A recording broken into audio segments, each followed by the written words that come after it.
చంద్రగిరి పాత్రికేయ మిత్రులకు జయభీములు.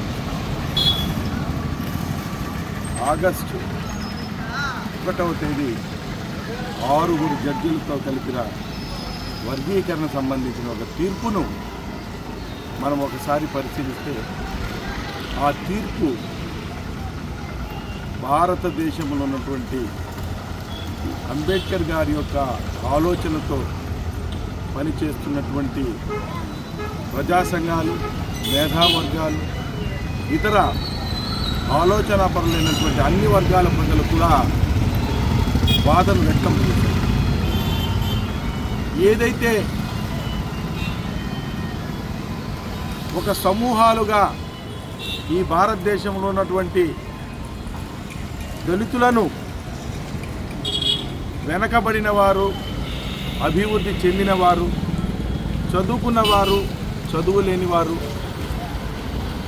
ధనికుడు, పేదవాడు అనే కారణం చేత ఈ వర్గాలను విడగొట్టకూడదు. అలా విడగొడితే ఈ వర్గాలు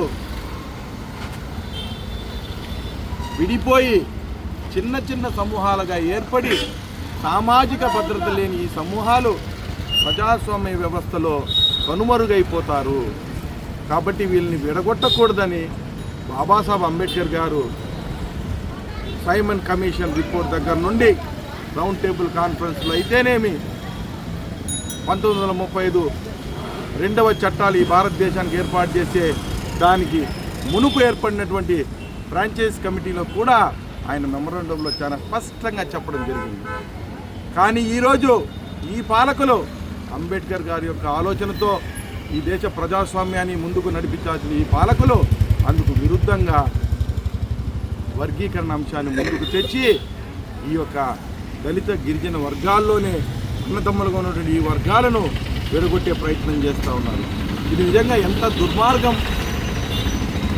నిన్నటికి మొన్న అదే వారి విషయానికి వస్తే నిన్నటికి మొన్న ఆర్ఎస్ఎస్ చీఫ్ మోహన్ భగత్ గారు ఈ దేశంలో కులగణన జరగకూడదు, కులగణన జరిగితే హిందువులు విడిపోతారని ఒక కొత్త భాష్యాన్ని తీసుకుని వచ్చారు. అయ్యా, కులాలను కుల వ్యవస్థతో కూడినటువంటి ఈ వ్యవస్థలో ఏ కులాల వాళ్ళు ఎంత జనాభా ఉంటే వారికి అంత రాజకీయ ప్రాతినిధ్యము, వారి అభివృద్ధికి దోహదపడే విషయాలను ప్రభుత్వాలు చేసే అవకాశం ఉంటుందని ప్రతిపక్షాలు, ఇతర మేధావర్గాలు, ప్రజా సంఘాలు కోరుకుంటూ ఉంటే మీరు మాత్రం ఒక అశాస్త్రీయమైనటువంటి ఆలోచనతో హిందువులను విభజించే ప్రక్రియలో భాగమే ఈ యొక్క కులగణనని చెప్తున్నారే. మరి అలాంటప్పుడు దళితుల్ని మీరు అభివృద్ధి చెందినారు, అభివృద్ధి చెందలేదనే కారణంతో మా ఉపకులాలను మమ్మల్ని విడదీస్తూ శాశ్వతంగా ఈ వ్యవస్థలో బానిసత్వం చేసే ప్రక్రియ చేస్తున్నారే. ఇది ఎంతవరకు సరిపోతుంది?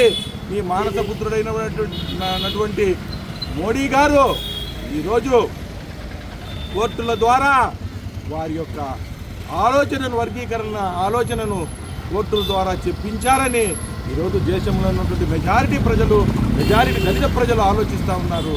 కాబట్టి మేము ఈరోజు ఏదైనా సరే రిజర్వేషన్లకు సంబంధించి ప్రక్రియ నడవాలన్నా, చర్చ జరగాలన్నా అది కేవలము పార్లమెంట్లో మాత్రమే. సంక్లిష్టమైనటువంటి పార్లమెంటు ఎగువ రాజ్యసభ, లోక్సభ సగం రాష్ట్రాల కంటే అసెంబ్లీలో ఆమోదం పొందిన సంక్లిష్టమైన ప్రక్రియ ద్వారా మాత్రమే అది అవకాశం ఉంటుందని ఆ రోజు అంబేద్కర్ గారు బతికున్నప్పుడే జవహర్లాల్ నెహ్రూ గారికి కూడా తగిన సూచనలు ఇవ్వడం జరిగింది. ఈ రిజర్వేషన్ సంబంధించిన విషయాలు సామాజిక భద్రత లేని ఈ కులాలు సమూహంగా ఉండాలి. వీళ్ళని ఏ చేతను కూడా మీరు డిస్టర్బ్ చేయొద్దండి. ఇలాంటివి న్యాయ వ్యవస్థకు దూరంగా పెట్టండి. కాబట్టి రాజ్యాంగంలో ఉన్నటువంటి 9వ షెడ్యూల్లో ఈ రిజర్వేషన్ ప్రక్రియను చేర్చండి అని 1952లోనే బాబాసాహెబ్ అంబేద్కర్ గారు, నెహ్రూ గారు సూచించడం జరిగింది. అయితే గాంధీ ఆలోచనతో ఉన్నటువంటి ఆ రోజు ఉన్నటువంటి పాలకులు దాన్ని పెడచెవిన పెట్టి 78 సంవత్సరాలుగా నిరంతరము అనేకమైనటువంటి దాడులు, చట్టపరమైన దాడులు ఈ రిజర్వేషన్ మీద జరుగుతూ ఉన్నాయి. ఈరోజు అంబేద్కర్ గారు ఏదైతే ఆ రోజు ఆయన అనుకున్నాడో, ఏదో ఒకరోజు ఈ సమూహాల్లో కొంతమంది స్వార్థపరులు వచ్చి ఈ సమూహాలను విడగొట్టి ఈ సమూహాల యొక్క అస్తిత్వాన్నే కోల్పోయే ప్రమాదం ఉందని ఆయన గ్రహించి దీన్ని 9వ షెడ్యూల్లో పెట్టమన్నారు. కానీ పాలకుల నిర్లక్ష్యం వల్ల ఈరోజు ఆ పరిస్థితి దాపురించి కోర్టులు కూడా ఒక అన్యాయమైనటువంటి తీర్పుని ఇవ్వడం నిజంగా అత్యంత బాధాకరం. ప్రజాస్వామ్య వ్యవస్థలో సంఖ్యాబలమే ముఖ్యం. సంఖ్యాబలంతో ఉన్నటువంటి ఈ సమూహాలు వారి యొక్క ప్రాతినిధ్యం కలిగినటువంటి పాలకులు ఎన్నుకునే ప్రక్రియలో విభజన చెంది వారికి సంబంధించినటువంటి పాలకులు ఎన్నుకోలేని పరిస్థితికి ఈరోజు నెట్టవేయబడతా ఉంది. ఇది ఒక పెద్ద కుటిల నీతి అగ్రవర్ణాల ఆధిపత్య కులాల కేంద్ర రాష్ట్ర ప్రభుత్వాల కుటిల నీతి. అయ్యా చంద్రబాబు నాయుడు గారు, మీరు జిల్లాని ఒక యూనిట్గా తీసుకొని వర్గీకరణ చేస్తానంటున్నారు. ఎంత దుర్మార్గమయ్యా! మీ కులపు వాళ్ళు కమ్మ గ్లోబల్ ఫెడరేషన్ అనేది పెట్టి ప్రపంచంలో ఉన్న కమ్మ కులస్తులందరూ ఒక్క చోటికి చేర్చి మేము అభివృద్ధితో ముందుకు పోతాం, మేము విడిపోము, అవసరమైతే అమెరికా అధ్యక్షుడి కూడా మేము మా కులపోళ్ళు కావాలని కోరుకుంటా ఉన్నారే.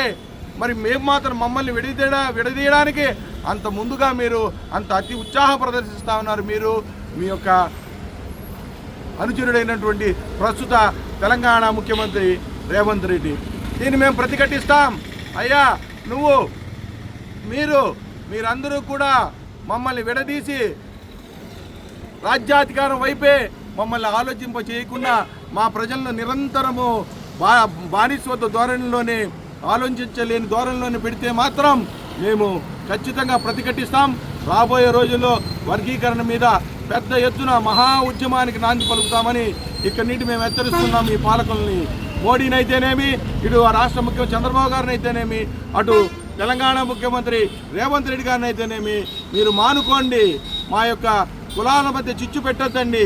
మా అభివృద్ధి నిజంగా మీరు కాంక్షించేటట్టయితే వేల కోట్ల లక్షల కోట్ల బడ్జెట్ అయినటువంటి ఎస్సీ సప్లాన్ నిధులను మా యొక్క ఉపకులాలకు మీరు ఖర్చు పెట్టండి. తద్వారా వారిని 15% ఎస్సీలది, 7% ఉన్నటువంటి ఎస్టీల యొక్క రిజర్వేషన్ని అందుకునే సామర్థ్యాన్ని వాళ్ళని తయారు చేయాలి తప్ప మీ కుటిల నీతిని వెనక్కి పెట్టండి.